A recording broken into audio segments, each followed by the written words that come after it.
The strange arrival of the engine room was never quiet. It was the heart of the Orion's shadow, and it beat with the low hum of power, the hiss of coolant, and the deep vibration of the junk core. Captain Jax liked it here. Out in the corridors, the ship felt empty. Too empty. But in here, at least the machines made him feel like he wasn't alone. He was kneeling by the plasma coil, a wrench in his hand, when the heavy sliding door behind him hissed open. Jax didn't look up right away. Crew members came and went sometimes. He just kept working, muttering to himself about the stubborn bolts. Then he heard it, a voice, soft, nervous, not the kind of voice you usually hear in an engine room. Captain. Jax froze. That voice didn't belong to an engineer. Slowly he turned his head.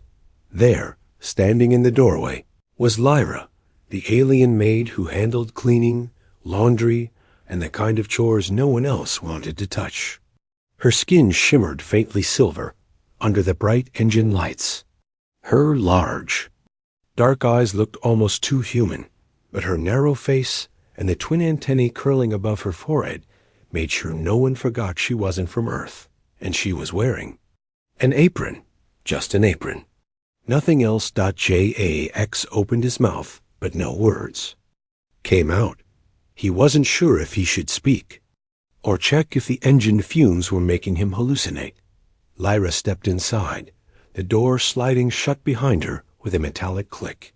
"I need your help," she said. Her voice trembled. "Right now." He blinked, trying to focus on her words. "Instead of everything else." "My help?" he said slowly. "In the engine room? Wearing?" He made a vague hand gesture. "That?" She didn't smile, didn't even blink. "Yes," she said. "And there's no time to explain." A faint smell drifted through the air, sharp, like ozone, mixed with something sweet. Not engine coolant, not burnt wiring. Something alive, something wrong. "Lyra!" Jax began, but then he noticed the red glow from the engine's control panel. A warning light, blinking fast. That was strange. The engines had been stable all day. He stood up, crossed the room, and tapped the screen. No obvious faults. No damage. But there was a steady drop in power, as if something was draining the ship's energy dot behind him. Lyra spoke again, lower this time. "They're already here, Captain." He turned back toward her. "Who's here?" She tilted her head slightly, antennae curling in a way he'd never seen before. "They can't see me while I'm wearing this," she said, touching the edge of her apron. "It's lined with shielding thread from my homeworld. But it won't last long." Jax frowned. "You're saying you're hiding? From what?" Before she could answer, the overhead lights flickered. Once, twice. Then the far wall cast a shadow that didn't belong to anything in the room. It shifted, moving slowly, stretching across the floor like spilled ink. Jax's grip tightened. On his wrench. "What is that?"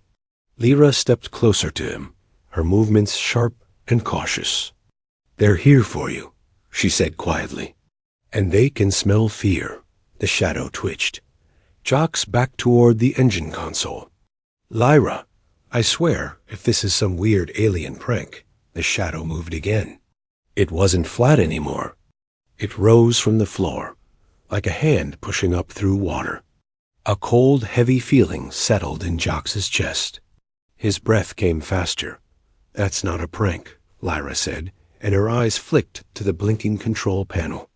"It's starting. The bleed gate is open." "The what?" She didn't answer. She just pulled a small blade from somewhere behind her back, a blade that shimmered like liquid glass. The shadow hand stretched toward them, long fingers curling. "Stay behind me," she told him. "If it touches you before I'm ready, you won't come back." Jax's instincts screamed at him to run, but his legs didn't move. The shadow's fingers brushed the floor, sending ripples through the metal plating like it was soft dot. and the entire engine room shook. The deep hum of the jump core turned into a low growl. The walls groaned as if the ship itself was under strain. Lyra's antennae stood stiff. It knows we're here. The Shadow's arm lunged forward, fast and silent. Jax swung his wrench on instinct, hitting nothing but air. The Shadow's form shifted like smoke, reappearing closer, its hand reaching for his chest. Lyra moved quicker. Her blade flashed once, and the Shadow recoiled, hissing without sound. Jax stumbled back, his heart pounding. What the hell is going on? Lyra didn't take her eyes off the moving darkness. You're the captain, she said. That means you're the anchor. And anchors are the first thing they take. He didn't understand her words, not yet, but the look in her eyes told him one thing. Whatever was happening, it was real, and it wasn't stopping. The Shadow slid away, disappearing back into the far corner of the room, melting into the darkness near the bulkhead. But the red light on the engine console was still flashing. Faster now. Lyra lowered her blade, just slightly. We don't have much time, she said. You have to trust me. Jax stared at her. At the apron. At the strange, cold air swirling. In the room. Trust her? The maid who had just walked into his engine room half-dressed, talking about invisible hunters and bleed gates. Another shudder went through the ship. The Shadow in the corner twitched out, and in that moment, Jax realized he might not have a choice. Asterisk, what's in the shadows? The Shadow in the corner did not move like normal darkness. It breathed. Jax could hear it, slow, deep, like the inhale of something huge. The red light on the engine console blinked faster. The hum of the core shifted into a nervous, uneven thrum.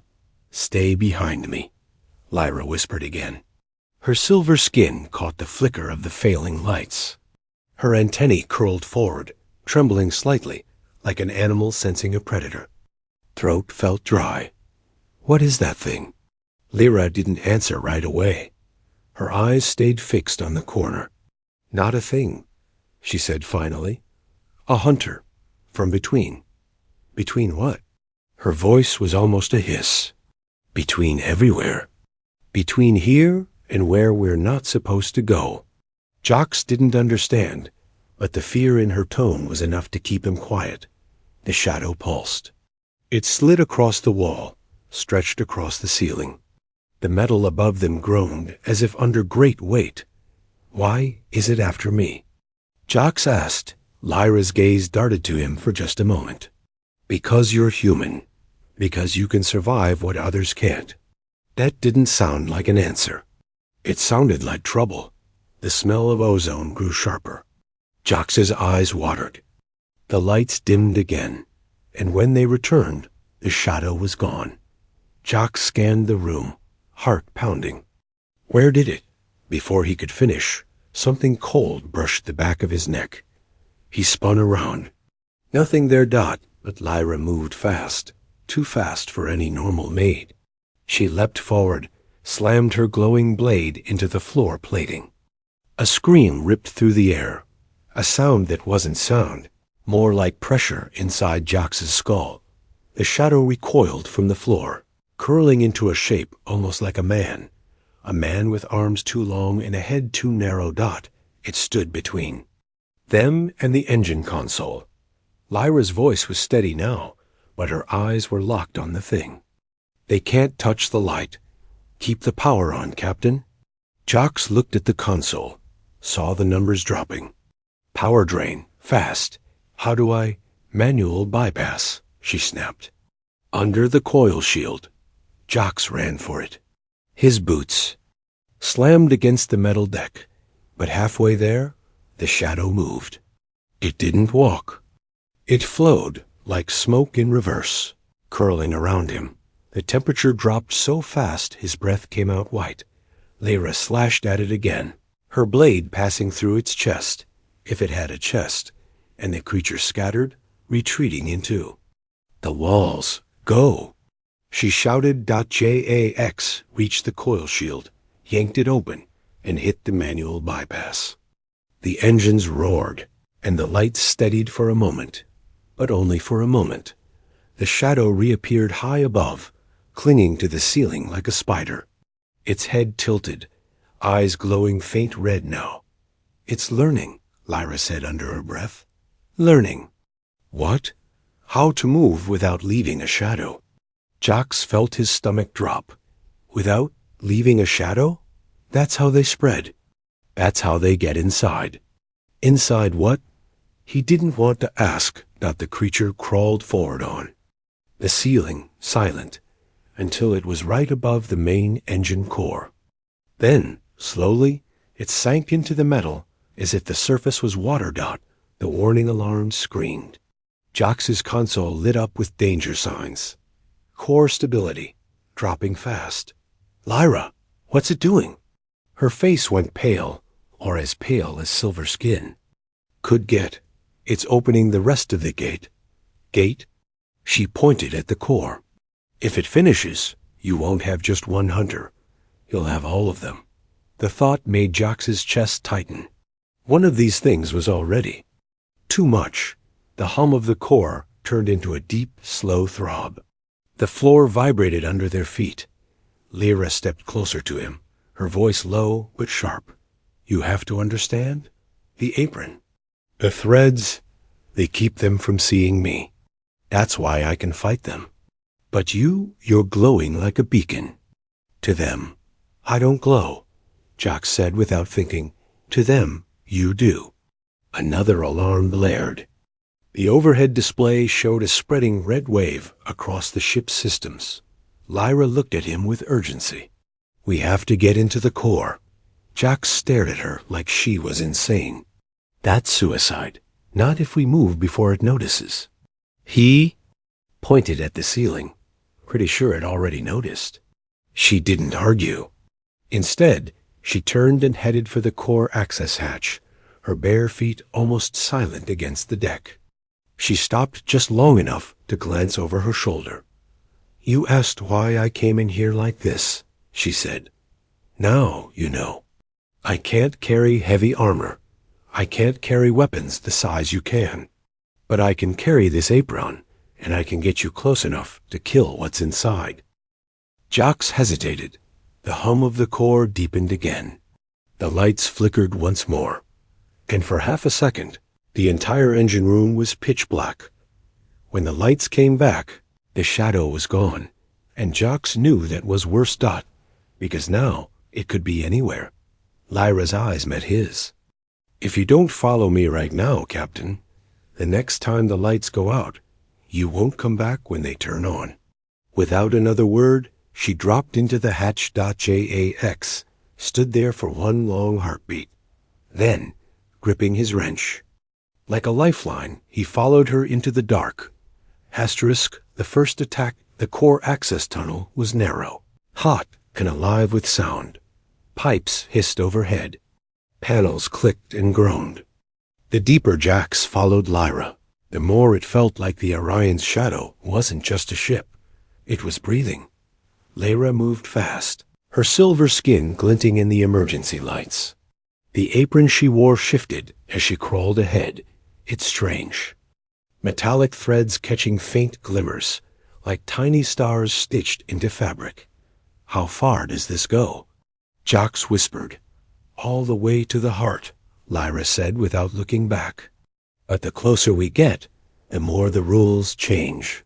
"What? Rules? You'll see." They climbed down a final ladder and dropped into the core chamber. Jax had been here before, but it had never looked like this. The air shimmered like heat haze over hot pavement. Tools floated in midair, slowly spinning. Bolts rolled along the walls instead of the floor. A rag drifted past his head and vanished. As if swallowed by nothing. Jax took one step forward, and his stomach flipped. The gravity was wrong here. He felt lighter, but his boots stuck to the floor like magnets. "This isn't right," he muttered. Lyra's antennae twitched. "This is what the bleed does. It pulls other places into ours. Before he could ask, a low vibration rolled through the chamber. The temperature dropped so fast his breath fogged. "They're here," Lyra said. From the far side of the core, a shape began to rise, blacker than shadow, with edges that rippled like torn cloth in water. It didn't walk toward them. It stretched, crossing half the room in a single slow glide. "Is that the same one?" Jax asked. "Yes," Lyra said. "And no." The thing stopped. Its head tilted, red points of light flaring where eyes might be. Then, without warning, it lunged. Jax swung his wrench. The metal passed straight through. Cold shot up his arm like ice in his bones. He staggered back, his breath ragged. Lyra was faster. She spun, her glass-like blade cutting through the creature's arm. The severed limb melted into smoke, curling away. The creature didn't scream, it didn't bleed. It simply reformed its arm and reached for Jax again. "They don't." "Stop," Lyra warned. "You can't kill them. Only drive them back."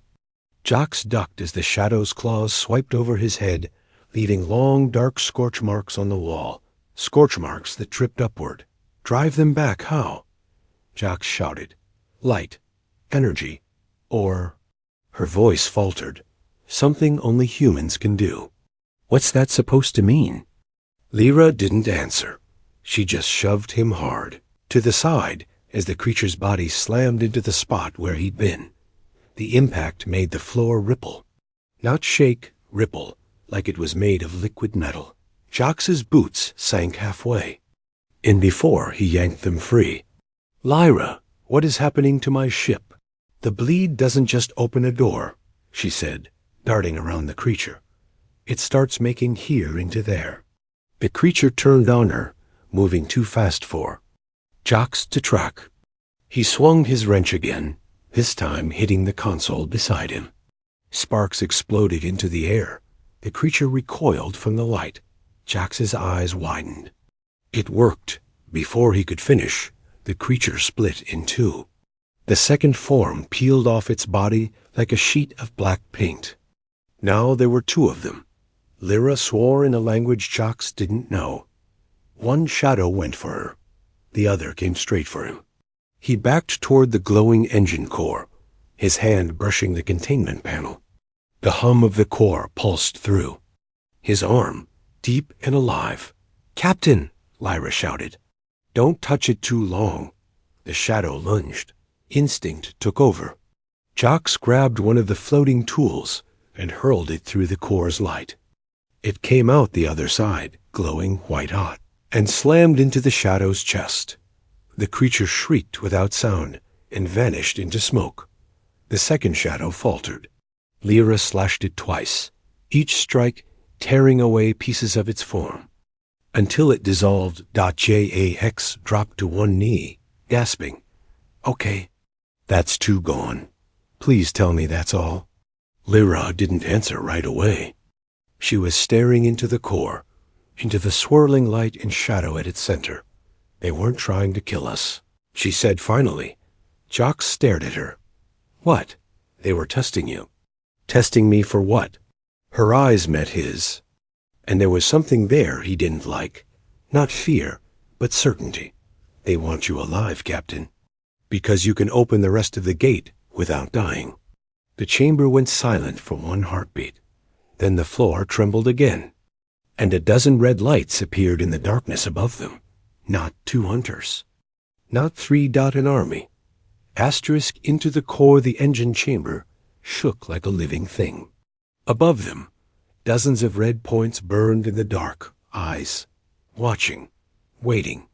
Lyra grabbed Jax's arm. "We can't fight them all here. We go through." "Through." "What?"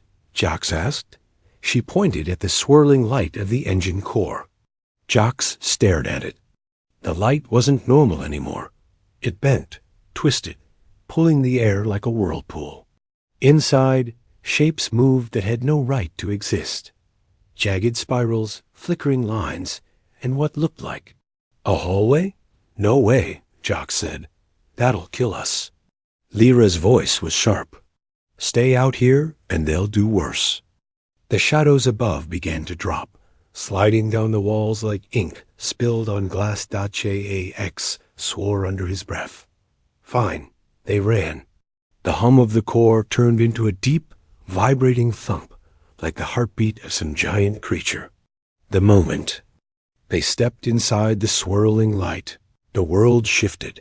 The engine room vanished, that they stood in a corridor that stretched forever in both directions. Its floor made of polished metal that reflected the sky, except there was no sky, just a ceiling of moving stars. The air tasted metallic. Every breath felt heavy. Jax turned around. The core opening was gone. Where are we? He asked. Lyra's antennae curled inward, a sign of unease. We're still in the core, but also in between. This is the bleed space. The corridor under their feet rippled slightly, like water. Their reflections didn't match their movements. Jax's reflection didn't even look at him. It stared down the corridor with a strange, slow smile. You? Lyra?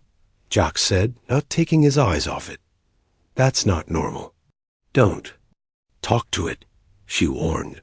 The reflection's mouth moved anyway. Captain Jax, we've been waiting. The voice wasn't sound. It was inside his head.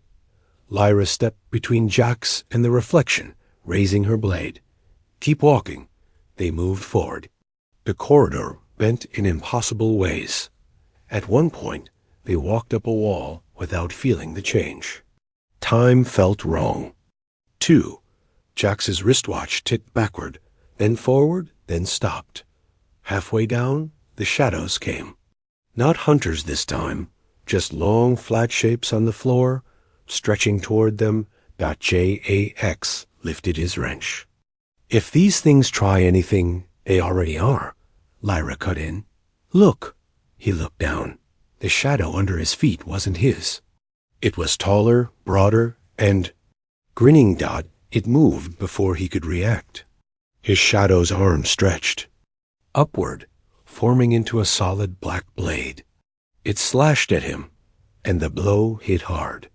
Sparks burst from the metal floor where the blade landed. What the? Jax jumped back, swinging his wrench at his own shadow. The hit landed, but the shadow bent around it like smoke. They're trying to replace you, Lyra shouted. If it takes your place completely, you're gone. How do I stop it? Kill it before it kills you. The shadow lunged again. Jax ducked low, then brought the wrench up in a hard arc.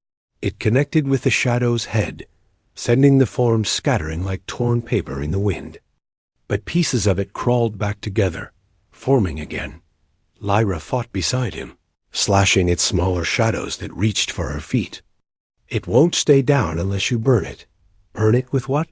She pointed down the corridor. There. Far ahead, a bright light pulsed in the metal, like a hole punched through the darkness. The shadows flinched from it. Jax didn't. Pink, he just ran. His shadow chased him, sprinting in impossible long strides. It moved faster, faster, until it was right behind him. The light grew stronger, searing his eyes. He dove forward into it.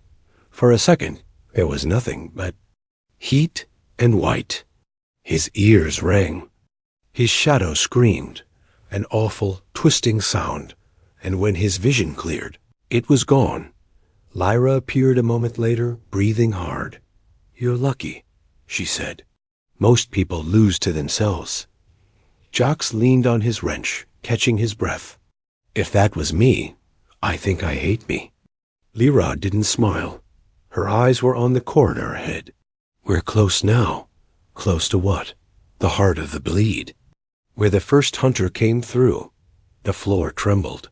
The corridor ahead split open, and from the crack, a shape rose, taller than the ship itself, with dozens of red eyes and arms that reached into the ceiling and floor at the same time. Jax took a step back. Please tell me that's not the first hunter. Lyra's voice was grim. No, that's the one they send when they stop playing. Asterisk betrayal in the dark. The giant hunter moved like a nightmare, made of oil and bone. Its dozens of red eyes blinked in no order, each one watching from a different angle. Arms, too many to count, slid across the corridor, some reaching forward, others backward, some into the floor, as if the metal wasn't even there. Jax gripped his wrench until his knuckles ached. "We can't fight that." "We don't," Lyra said. "We run." They sprinted down the twisting corridor, the thing following without sound. Its size didn't slow it. If anything, it moved faster, like distance meant nothing to it. A long arm shot forward, smashing the wall beside them. The metal rippled like liquid before hardening again. Jax stumbled. "It's changing the rules, yes." Lyra snapped, pulling him forward. "Don't slow down." Another arm dropped from the ceiling in front of them, claws reaching. Lyra's blade flashed, cutting it clean off. The severed limb dissolved into smoke, but the creature didn't even react. The corridor suddenly tilted sideways. Gravity flipped. Jax slammed against the wall, sliding toward a hole that had opened into pure blackness. Lyra caught his arm, dragging him back. "Stay with me, Captain." Not really in the mood to wander off. He yelled Dot. They turned a corner, but the corner led straight back to where they'd started. The giant hunter stood there, blocking the way, its arms stretching wide to fill the corridor. Jax's breath came fast. "We're trapped." "No," Lyra said, her voice tight. "There's one way through." She pulled something small from her apron, a silver device with glowing lines. Jax didn't recognize it, but the second he saw her thumb the switch, something clicked in his mind. "That's not ship tech," he said. "No," she admitted. "It's mine." The hunter leaned forward, red eyes narrowing. Jax stepped back. "Lyra, what is that?" Her gaze didn't meet his. "It's the reason the bleed gate opened." The words hit harder than the hunter's claws. "You caused this?" Jax shouted. "I didn't mean to," she said quickly. "I was cleaning the jump regulators. It was supposed to make the engines run smoother, but the device, it tore a hole instead." The hunter roared, a soundless, crushing pressure that made the corridor bend and groan. "You've got to be kidding me," Jax said. "This whole time I thought you were saving you?" She cut in. "I am. Even if it's my fault. We need saving." Jax's chest tightened. He didn't know whether to swing at her or at the monster Dot. The hunter moved, faster than it should have been able to, one massive claw lashing out toward them. Jax shoved Lyra aside, just as it hit the floor, ripping a long gash in the metal. She rolled, came up on her feet, and hurled the silver device at the creature. It struck one of its many eyes. The eye burst into bright white light. The hunter recoiled, dozens of arms flailing. The corridor shook as the light burned deeper into its face. "Move!" Lyra yelled. They bolted past it. The creature thrashed, tearing the walls apart, but they made it through, until an arm shot out behind them and caught Lyra by the leg. She screamed, stabbing her blade into it, but the grip tightened. The hunter began to pull her toward the black crack in the wall. "Jax!" she shouted. He didn't think. He swung his wrench into the arm again and again, each blow making the shadow smoke away until it released her. They both collapsed onto the floor, gasping. "You all right?" he asked. She nodded, but her skin was dimmer now. The faint shimmer was fading. "The apron's shielding is almost gone," she said. Jax glanced at the giant hunter. It was already recovering, turning toward them again. "Then we'd better get to that heart you were talking about," he said. They pushed forward.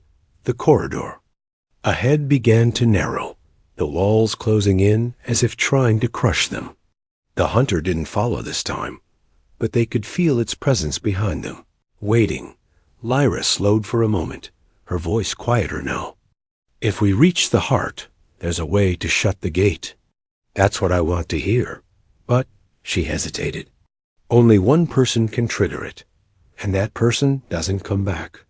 Jax stopped walking. "What?" She didn't meet his eyes. "It's the cost. A living anchor has to stay, and you're the best anchor they could hope for." Jax's jaw tightened. "You brought me here knowing that?" The corridor shook. Somewhere behind them, the hunter's claws scraped the walls. Lyra looked at him, not with fear, but with something else. "I didn't bring you here to die, Captain," she said softly. "I brought you here because you're the only one who can choose." The walls ahead split open, and the heart of the bleed came into view. It wasn't a machine. It wasn't even physical. It was a vast, spinning storm of black and white, swallowing pieces of reality and spitting them back out wrong. And inside it, the hunter waited. The sacrifice. The heart of the bleed was not still. It spun, it swirled, it pulled. Colors that didn't exist in any real world bent together into a storm, ripping shreds from the corridor walls and flinging them into nothing. And inside it, the hunter waited. It was bigger here, tall as a tower, its dozens of eyes burning like small red suns. Arms stretched into the storm, touching nothing and everything at once. Jax felt the air press against him, like the space itself was pushing him toward the center. His boots skidded against the warped floor. Lyra caught his arm. "Stay with me. This is where it ends." "Ends how?" Jax asked. She pointed to a glowing arch of light inside the storm. "That's the shut-off, the anchor chamber." He stared at it. The light wasn't steady.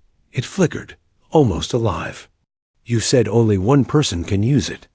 "Yes," Lyra said quietly. "And once you do, you're part of the lock, forever." The hunter moved then, one arm sweeping across the chamber. A floor beneath them cracked and fell away into spinning black. They jumped to another section of floor just as a second arm slammed down. Jax swung his wrench, hitting the shadow limb. It split apart, but reformed instantly, tendrils reaching for him again. Lyra leapt forward, her blade glowing bright as she slashed through another arm. "I'll hold it off. Get to the chamber." Jax hesitated.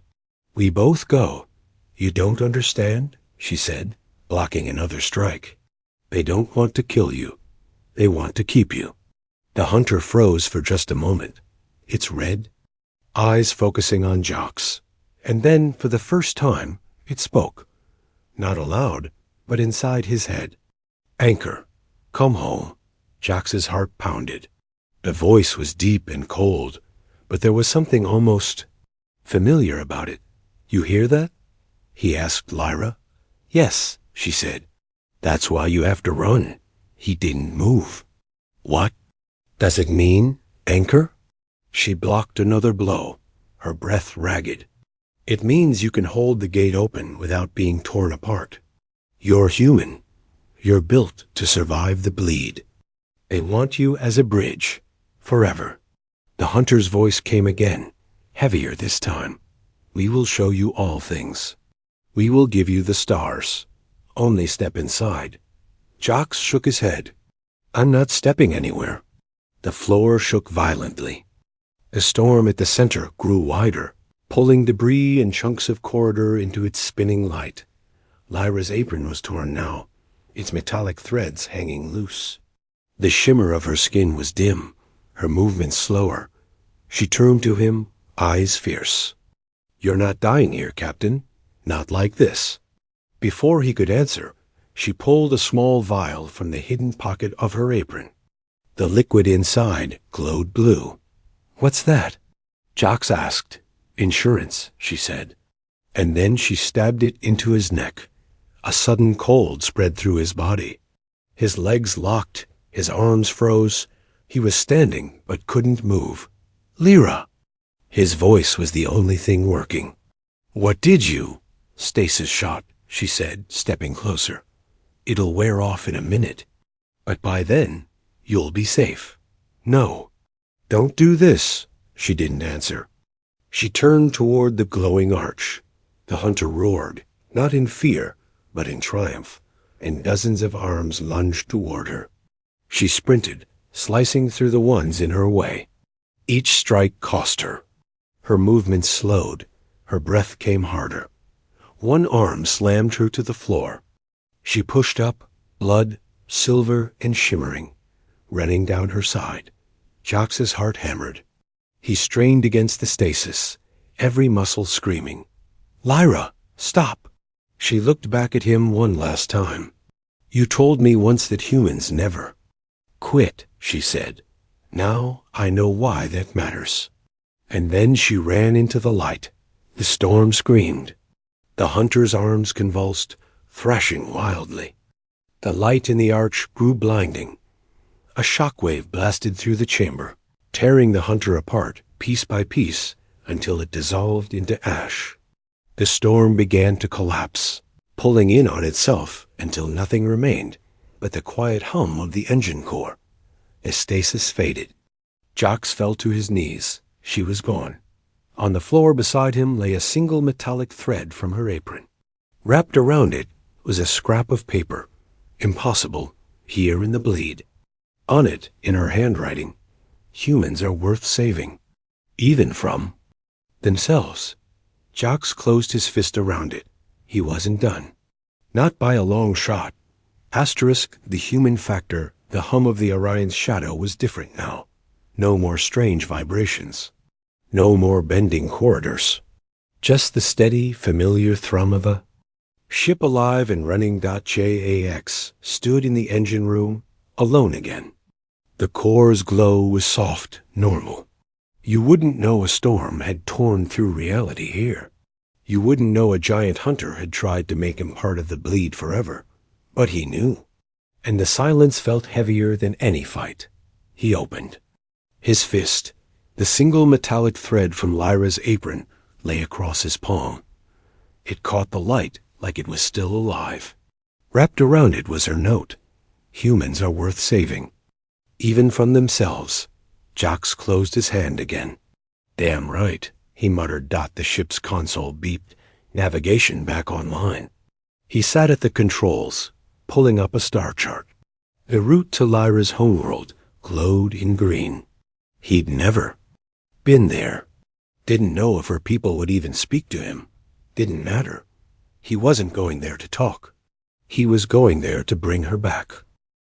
As the engines warmed, a shadow flickered at the edge of the console. Jax froze, his wrench in hand. It didn't move again. Maybe it was just his imagination. Maybe.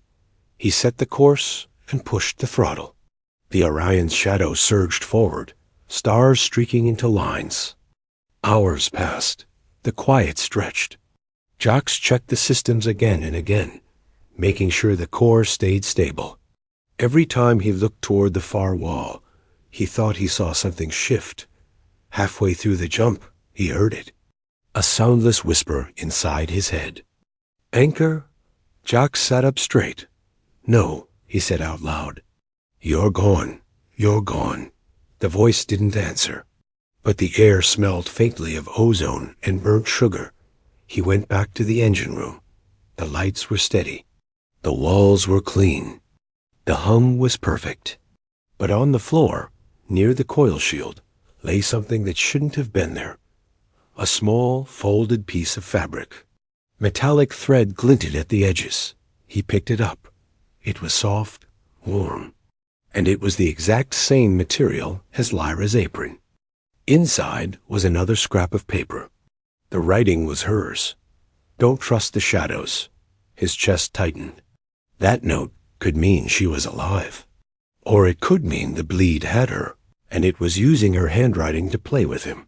The ship's console beeped again. A warning this time. Power drain detected. X stared at the blinking light, then at the fabric in his hand. The hum of the engine deepened, just slightly. He felt the same cold in his bones he'd felt when the first Hunter touched him, and somewhere deep in the metal of the ship, something knocked. Once, twice. Slow.Jax stood there for a long moment, wrench ready. His mind raced. If Lyra was alive, she might still be trapped in the bleed space, sending him these messages. If she wasn't, then something else had found a way back. The knocking stopped. The ship was quiet again. .Jax set the folded fabric down beside the engine console. Fine, he said to the silence. If you're here, you'll get your turn. He adjusted the ship's course. The stars outside shifted. The nav computer warned him it was an unverified route. Jax didn't care. Lyra, he said under his breath, you saved me once. I'm coming to return the favor. The Orion's shadow roared forward into the unknown. Behind him, in the reflection of the console screen, a tall silver figure stood just for a moment, wearing only an apron before fading back into the dark.